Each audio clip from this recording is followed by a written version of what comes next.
Hi, my name is Kara, and today I will be discussing the emerging role of epigenetics in human autoimmune disorders by Roberto Mazzone and others.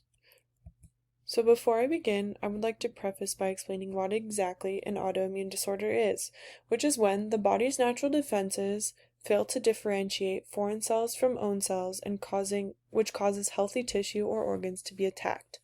Within autoimmune disorders, there are two types. There's systemic, which is when the autoimmune response attacks antigens that are associated with several organs, or organ-specific, which is when the immune response attacks a specific singular organ. The purpose of this article was to summarize emerging studies that related to the role of epigenetics in autoimmune disorders and describe possible therapies to combat the effects of such disorders. With this, I wanted to note epigenetic dysregulation, which in relation to autoimmune disease influences the development of autoimmunity by being unable to regulate immune cell functions properly. A majority of the studies presented within the summary focus on epigenetic effects on T cells, which are the part of your immune system that help your body fight germs and protect you from disease.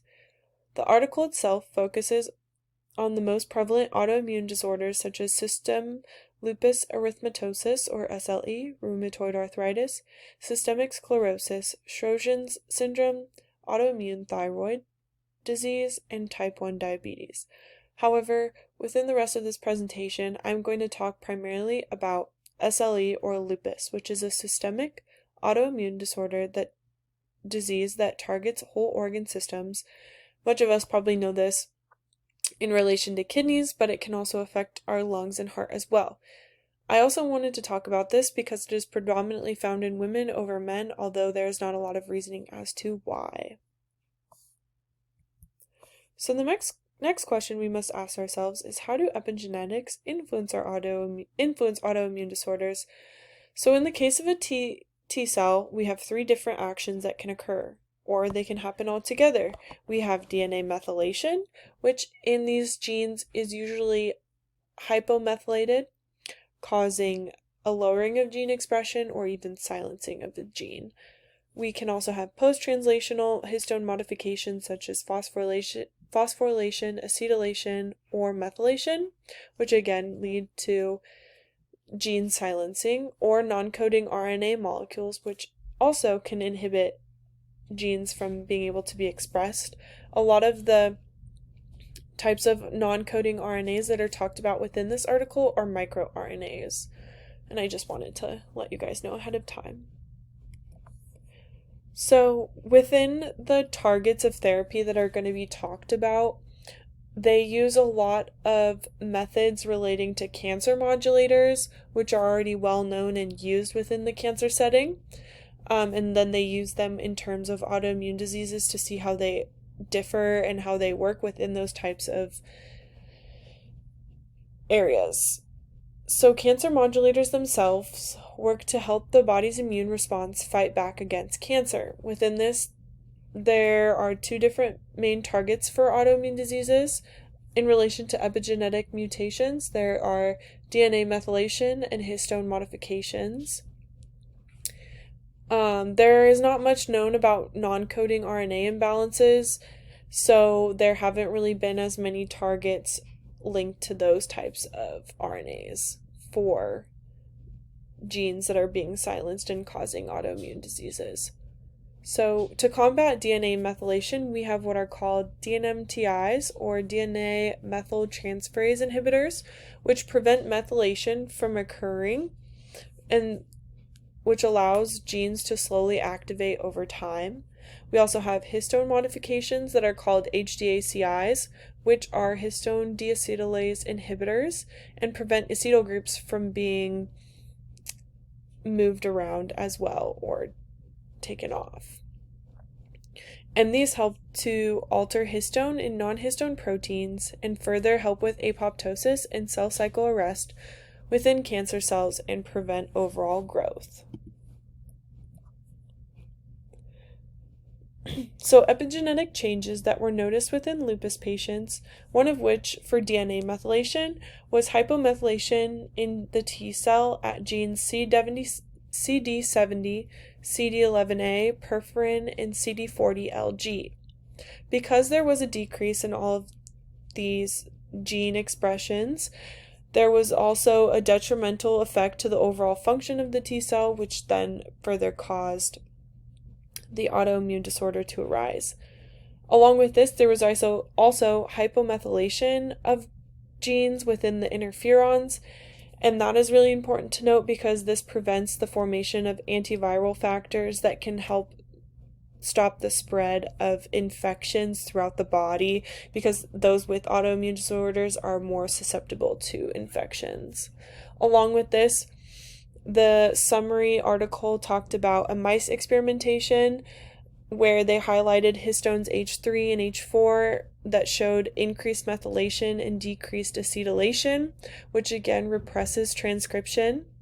And again, because of this repression of transcription, there is less gene expression. There's a decrease in gene expression, which can lead to the silencing of important genes involved in the function of T cells.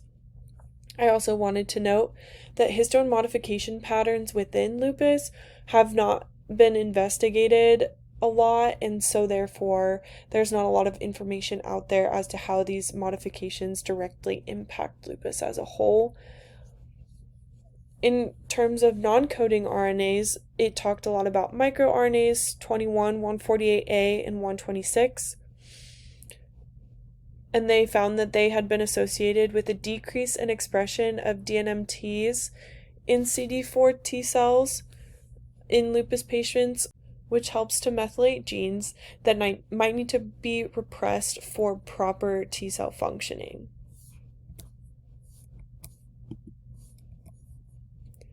So within this summary, it was honestly kind of hard to find therapies that did prove to be beneficial within lupus, but I was able to find that within the use of the DNMTI or the DNA methyltransferase inhibitor, there weren't very many promising results, as when they used it for the gene CDL40, it became less methylated over time and caused overexpression of the gene, which led to the induced T cell autoreactivity, which occurs predominantly in patients with autoimmune disorders such as lupus. However, it did show that overexpression of this gene leads to the induction of this autoreactive T cell, which is useful in further findings and helping with further therapies.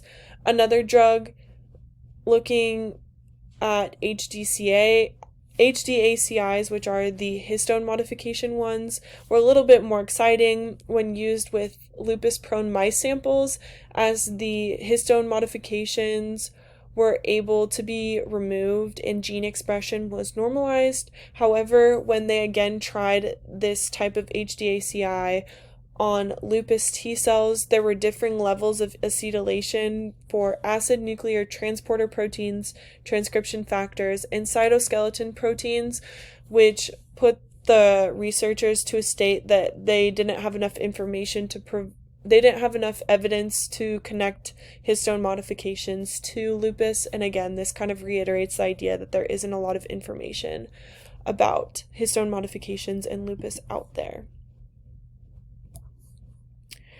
So, some pros and cons of the epigenetic therapies for lupus, or again, any autoimmune disorder, was that they argued a lot that the benefits of these cancer modulators and these therapies outweighed the risks, as there is a strong need for new developments in therapies for autoimmune diseases, because over time, a lot of the drugs that are working for autoimmune diseases are slowly not being as helpful.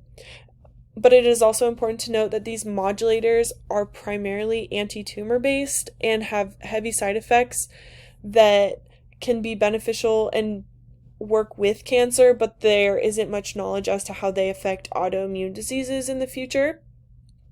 On top of this, there needs to be a better understanding of how these cancer modulators impact the present epigenetic mutations, as there's still not a lot of research in this field. Again, it is still evolving.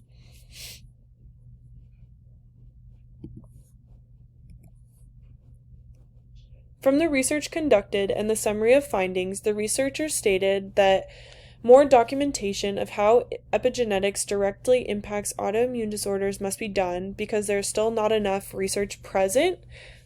It is also suggested that more research needs to be done on solutions for the autoimmune diseases using epigenetic therapies being researched.